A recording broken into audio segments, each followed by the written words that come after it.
ಗುಳ್ಳನ ಗುರುಗಳು ಅಂತ ಕೇಳ್ತಾನೆ, ಹೆಂಗಾರ ಮಾಡಿ ನಾನು ಒಂದು ದಿವಸ ನೆಮ್ಮದಿಯಿಂದ ಇರಬೇಕು, ಸುಖದಿಂದ ಇರಬೇಕು, ಅದಕ್ಕೆ ಯಾವ್ದಾದ್ರು ಸುಖ ಇದ್ರೆ ಹೇಳ್ರಿ ಅಂತ.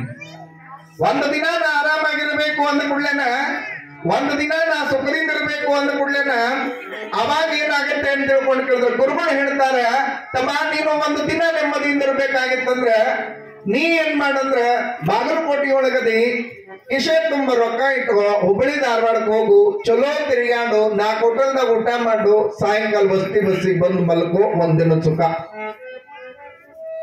ಹೇ ಭಾರಿ ಇದ್ದಿದೊಂದವ. ಕಿಶೆ ತುಂಬ ರೊಕ್ಕ ಇಟ್ಕೊಂಡ, ಹೋದ, ತಿರ್ಗಾಡ್ದ, ಏನೆಲ್ಲ ಮನೋದ 4 ಸಿನಿಮಾ ನೋಡ್ದ, ಚಲೋ ಹೋಟೆಲ್ದಾಗ ನಾಷ್ಟ ಮಾಡ್ದ, ಊಟ ಮಾಡ್ದ, ರಾತ್ರಿ ಬಸ್ಸಿಗೆ ಬಂದು ಮಲ್ಕೊಂಡ. ಮರುದಿವ್ಸ ಮುಂಜಾನೆದ್ದು ಒಂದಿನ ಸುಖ ಬೇಕಂದ್ರೆ ಕಿಶೆ ತುಂಬಬೇಕಲ್ಲ. ಮೊದಲ ದುಡಿಲಾರ ಇದ್ದ ಕಂಪನಿ, ಅವ ವಿಚಾರ ಮಾಡ್ತಾನೆ, ಮರುದಿವ್ಸ ಮತ್ತ ನಾನು ಸುಖ ಪಡ್ಬೇಕಂದ್ರೆ ಕಿಶೆ ತುಂಬಬೇಕಲ್ಲ ನಂದು, ನಾ ಏನ್ ಮಾಡ್ಲಿ ವಿಚಾರ ಮಾಡ್ದ. ಒಂದಿನ ಸುಖ ಬೇಡ, ಬಂದ್ ನೋಡ್ರಿ ಮತ್ ಮಠಕ್ಕೆ. ಹಿಂಗೆ ಒಂದು ಹೇಳಿದ್ರೆ ಹಂಗೆ ಬಂದಿದ್ದೆ, ಕೇಳಿದ್ದು ಬಂದು ಕುತ್ಕೊಂಡು ಗುರುಗಳ ಎದುರಿಗೆ ಅಂತಾರೆ, ಯಾಕೋ ನೀನ್ ಬರ್ಲಿಲ್ಲ, ಒಂದಿನ ಸುಖ ಪಟ್ಟಿನ್ರಿ ನಾವು. ಹೌದ, ಏನ್ ಬೇಕಾಗಿದೆ ಈಗ? ಏನಿಲ್ರಿ ಗುರುಗಳ, ನಾನು ಒಂದಿನ ಸುಖ ನನಗ್ ಬೇಡ, ನನಗ ಎಷ್ಟು ಸುಖ ಬೇಕು ಅಂದ್ರೆ ನಾನು 1 ತಿಂಗಳು ಆರಾಮ ಇರ್ಬೇಕು, 1 ತಿಂಗಳು ನೆಮ್ಮದಿಯಿಂದ ಇರಬೇಕು, 1 ತಿಂಗಳು ಸುಖದಿಂದ ಇರಬೇಕು, ಅಂತ ಸುಖ ಯಾವ್ದಾದ್ರು ಇದ್ರೆ ಹೇಳ್ರಿ ಅಂತ. ಅವಾಗ ಗುರುಗಳು ಹೇಳಿದ್ರು, ತಮ್ಮ ನಿನಗ್ 1 ತಿಂಗಳು ಸುಖ ಬೇಕಂದ್ರೆ ಏನ್ ಮಾಡಂದ್ರೆ ಚಲೋ ಕನ್ಯಾ ನೋಡಿ ಲಗ್ನ ಆಗು, ನಿನಗ್ 1 ತಿಂಗಳು ಸುಖ ಅಂದ್ರೆ ನೋಡಿ. ಏನ್ರಿ ಶಾಸ್ತ್ರಿಗಳು ಏನ್ ಹೇಳಕತ್ತೀರಿ ನೀವು? ಲಗ್ನ ಮಾಡ್ಕೊಂಡ್ರೆ ಜೀವನ ಪೂರ್ತಿ ಸುಖ ಅಂತ ನಾವ್ ಅಂದೇವೆ, ತಿಳ್ಕೊಂಡೇವೆ. ನೀವೇನ್ ಹೇಳಕತ್ತೀರಿ? 1 ತಿಂಗಳು ಸುಖ ಅಂತ ಹೇಳಕತ್ತೀರಿ. ನೋಡ್ರಿ ನೀವು, ಲಗ್ನ ಆದ್ಮೇಲೆ ಎಟ್ ಜೀವನ ಪೂರ್ತಿ ಸುಖ ಇರುತ್ತಲ್ಲ. ಯಾಕ್ರಿ 1 ತಿಂಗಳ ಕೇಳಿರ್ಬೇಕಾರ ಲಗ್ನ ಆದವ್ರನ್ನ. 2 ದಿವಸ ಹೊಸದಾಗಿ ಲಗ್ನ ಆದಾಗ ಭಾರಿ ಹುರುಕಿರ್ತದವು, ನೋಡ್ಬೇಕು. ಆ ಕಡೆ ಒಮ್ಮೆ ಹೆಂಡತಿ ಬೈಕ್ ಮೇಲೆ ಕುಂದರ್ಸ್ಕೊಂಡು ತಿರುಗಿಟ್ಟಿದ್ದೇನು, ಅಡ್ಡಾಡಿದ್ದೇನು, ತಲೆ ಇಟ್ಕೊಂಡು ಗುರು ಮಾತಾಡಿದ್ದೇನು, ಹಂಗೆ ಇರ್ತಾರ ಮುಂದೆ. ನೀನು ಕಟ್ಕೋಬಾರ್ದಾಗಿತ್ತು, ನಾವು ಕಟ್ಕೊಂಡ್ಬಿಟ್ಟು ಮುಂದೆ ಚಲೋ ಆಗ್ತದೆ. ಅದು 2ನೇದು.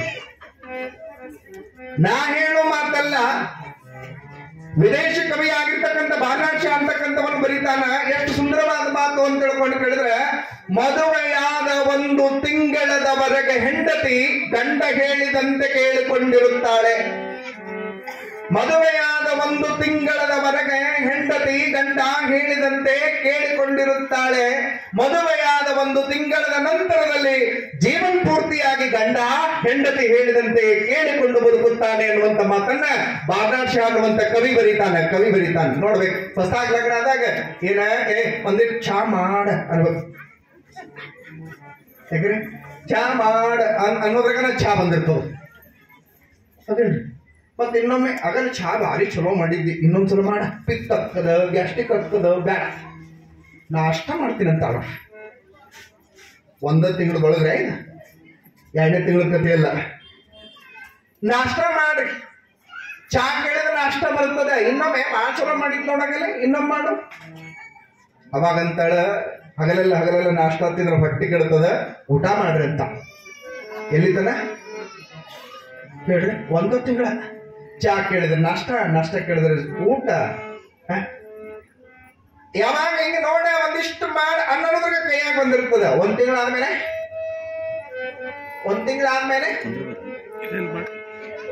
ಅಂದ್ರೆ ನೋಡೋಣ, ಏನ ಒಂದಿಟ್ಟು ಚಾ ಬರ್ತದೆ, ಏನ ನಾಷ್ಟ ಅನ್ಬೇಕು. ಅದಕ್ಕ ಹೇಳಿದ್ರ ಮನ್ಯಾಗ ಎಣ್ಣೆಲ್ಲ ದಾಕ್ರಲ್ಲಿ ಉಪ್ಪಿಲ್ತು ಮುಗಿತ್ ನೋಡ್ರಿ. ಬಗಲಾಗ ಆಸೆ ಇಡ್ಕೊಂಡು ಹಣ ನೋಡಿ, ಯಾಕೋ ಹೊಸ ಲಗ್ನ ಈ ಕಡೆ ಹೊಂಟಿಲ್ಲ ಅಂದ್ರೆ ಒಂದ್ರ ಮನೆಯಾಗ ಶಕ್ತಿ ಅದ್ರಿ.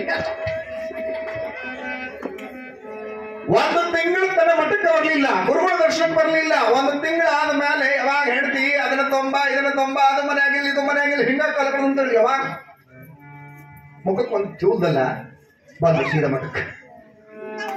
ಯಾಕೋ 1 ತಿಂಗಳಾಗಿತ್ತು ಮಠಕ್ಕೆ ಬಂದಿಲ್ಲ ಅಂದ್ರೆ ಗುರು 1 ತಿಂಗಳು ಸುಖ ಇರ್ತಲ್ರಿ ಗುರುಗಳು ಅಂದವ. ಸುಖ ಇತ್ತು ಬರಲಿಲ್ಲ. ಈಗೇನಾಗಿದೆ? ಒಂದ್ ತಿಂಗಳು ಸುಖ ಮುಗಿತ್ರಿ, ಏನ್ ಬೇಕಾಗಿದೆ? ಗುರುಗಳು ಕೇಳ್ತಾರೆ. ಅವಾಗ ಹೇಳ್ತಾನ, ಬುದ್ಧಿ ನನಗ ಒಂದ್ ತಿಂಗಳು ಸುಖ ಬ್ಯಾಡ್ರಿ, ನನಗ ಏನ್ ಬೇಕು ಅಂತ ತಿಳ್ಕೊಂಡು ಕೇಳಿದ್ರೆ 1 ವರ್ಷದ ಆರಾಮಿರಬೇಕು ಅಂತ ಸುಖ ಏನಾದ್ರೂ ಇದ್ರೆ ಹೇಳ್ರಿಲ್ಲ ಅಂದ.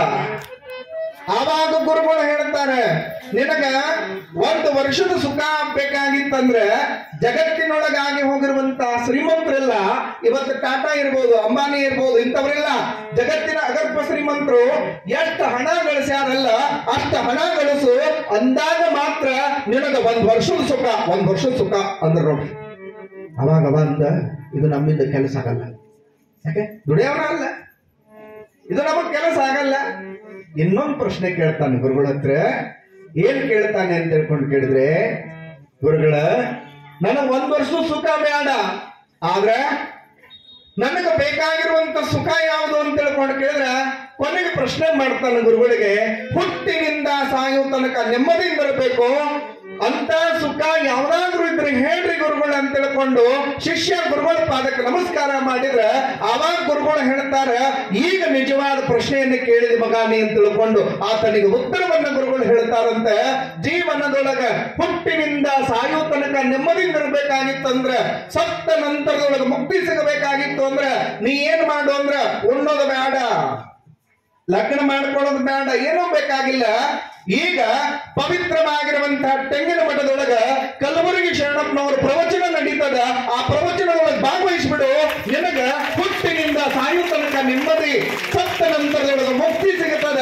ಸತ್ತ ನಂತರದೊಳಗೆ ಮುಕ್ತಿಯನ್ನ ನೀಡುವ ಮಹಾಶಕ್ತಿಯುತವಾದ ಗ್ರಂಥಗಳು ಅಂತ ಹೇಳ್ಕೊಂಡು ಕೇಳಿದ್ರೆ ಅದು ನಮ್ಮ ನಾಡಿನ ಗ್ರಂಥಗಳು, ನಮ್ಮ ನಾಡಿನ ಗ್ರಂಥಗಳು. ಅದಕ್ಕಾಗಿನೇ ನಮ್ಮ ಶರಣರು ಹೇಳ್ತಾರೆ, ಬ್ರಹ್ಮ ಪದವಿಯನ್ನೊಲ್ಲೆ, ವಿಷ್ಣು ಪದವಿಯನ್ನೊಲ್ಲೆ, ರುದ್ರ ಪದವಿಯನ್ನೊಲ್ಲೆ, ಬೇರೆ ಭಕ್ತಾವ ಪದವಿಯನ್ನು ನಾನೊಲ್ಲೆ, ನಿಮ್ಮ ಶರಣರ ಚರಣವ ನೆನೆ ಮಗನ ಪದವಿಯನ್ನು ಕರುಣಿಸು ಕೂಡಲ ಸಂಗಮ ದೇವ ಅಂತಾರೆ ಬಸವಣ್ಣವರು.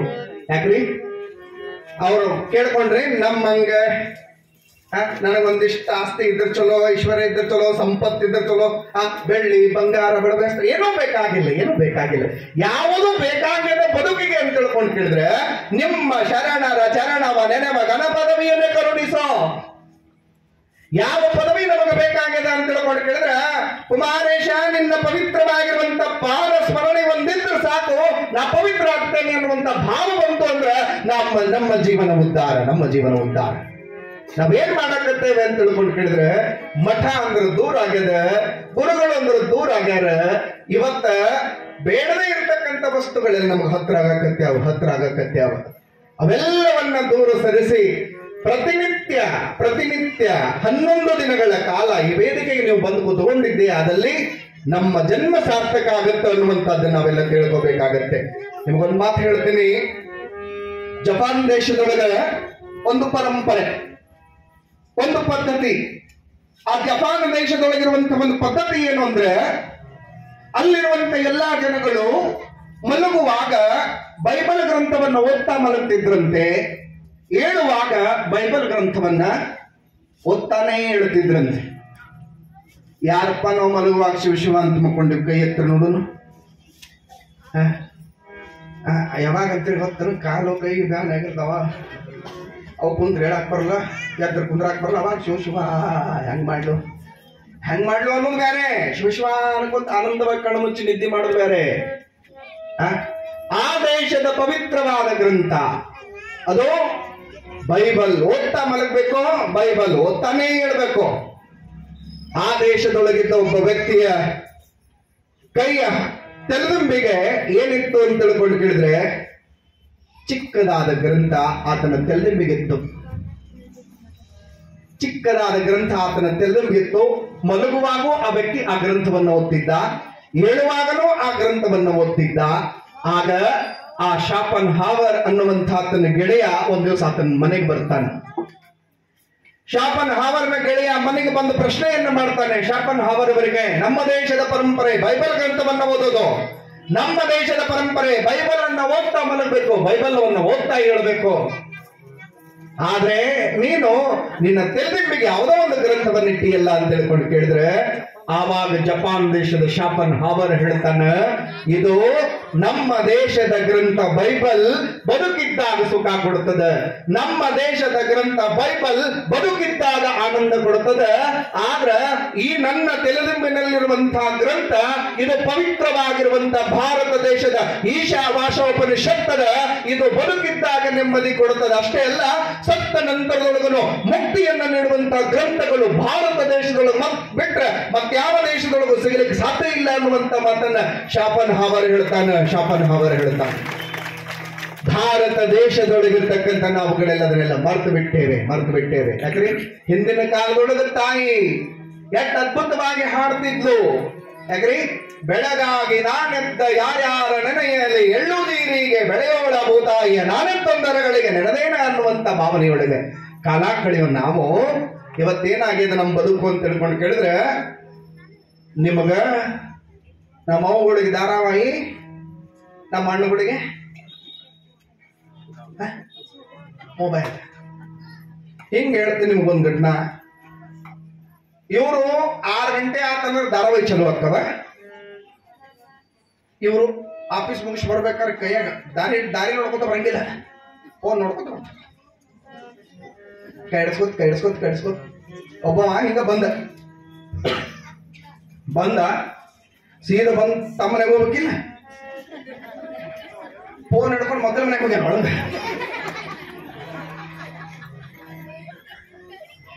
ಮಕ್ಕಳ ಮನ್ಯಾಗ ಹೋಗಿ ಸೋಫಾ ಕುಂತಾನ. ಇವ್ ನಮ್ಮ ಮನೇನ ಸೋಫಾನ ಮಂದಿ ಸೋಫಾ ಕೂತಾವ, ಫೋನ್ ಹಿಡ್ಕೊಂಡು ಕುಂತಾನಂದ್ರೆ ಆ ಹೆಣ್ಮಗಳರ ಈಗ ಹೊಳೆ ನೋಡುತ್ತೆ. ಅವ ನಮ್ಮ ಯಜಮಾನ ಬಂದಾನ, ಯಾರು ಬಂದಾರ, ಆ ಹೆಣ್ಮಗಳಿಗೆ 6 ಗಂಟೆಗೆ ಧಾರಾವಾಹಿ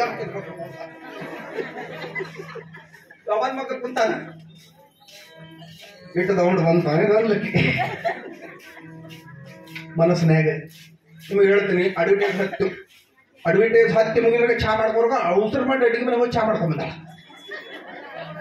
ಚಾ ಮಾಡ್ಕೊಂಬಂದು ತಗೋರಿ ಅಂತ ಮಕ್ಕ ನೋಡಿ ಕೊಡ್ಬೇಕಿಲ್ಲ ಧಾರಾವಾಹಿ. ಅವನ ಕೈಯ ಮೊಬೈಲ್, ಅವನ ಕೈಯ ಚಾ ಟೇಸ್ಟ್ ಏನೋ ಗೊತ್ತಾಗಲ್ಲ, ಊಟದ ಟೇಸ್ಟಿಗೆ ಗೊತ್ತಾಗಲ್ಲ, ಚಾ ಟೇಸ್ಟಿಗೆ ಗೊತ್ತಾಗಲ್ಲ. ಯಾಕಂದ್ರೆ ಮೊಬೈಲ್. ಅಜ್ಞಾನದ ಯುಗ. ಈ ಅಜ್ಞಾನದ ಯುಗದೊಳಗೆ ಬದುಕುವಾಗ ಏನ್ ಮಾಡಿದ್ ಗೊತ್ತೇನು? ಒಂದ್ ಕೈಯ ಕಪ್ಪ, ಒಂದ್ ಕೈಯ ಚಾ ಹಿಡ್ಕೊಂಡು ಕುಡುದ. ಕಪ್ಪಿಡುವಾಗ ನೋಡ್ರಿ, ಕಪ್ಪಿಡುವಾಗ ಹಿಂಗ ಹೊಡೆದ. ಅವನ ಹೆಂಡ್ತಿದ್ದಿದ್ದ ಮಕ್ಕಳ ಮನೆ ಹೆಂಡ್ತಿದ್ರು. ಕಾರು ಹೊಡೆದಿಂದ ಹೊಡೆದ. ಅವನ ಮನೆ ಎಲ್ಲ ಮಕ್ಕಳ ಮನೆ ಬಂದಾನ. ಅವಸರ ಮಾಡಿ ಹೊರಗೆ ಹೋಗೋದ್ನಾಗ ಅವನ ಮನೆಗೆ ಬಂದಾನ. ಅವನ ಕೈ ನೋಡ್ಕೊಂಡ ಮೊಬೈಲ್ ಹಿಡ್ಕೊಂಡು ಬಂದಾನ. ಬರೋದಾಗ ಇಬ್ಬರು ಎದುರು ಸಾರಿ, ನಾನ್ ನಿಮ್ಮ ಮನೆಗೆ ಬಂದಿ. ನನ್ನ ಇಲ್ಲಪ್ಪ, ನೀನ್ ನಿಮ್ಮ ಮನೆಗೆ ಬಂದಿ, ನಾನ ದಾರಿ ತಪ್ಪಿ ನಿಮ್ಮ ಮನೆಗೆ ಬಂದಿ ಬಾ ಅಂತ ಹೇಳ್ಕೊಂಡು ಅವನ ಒಳಗೆ ಕಳಿಸಿ ಹೊರಗೆ ಹೋದಂತೆ.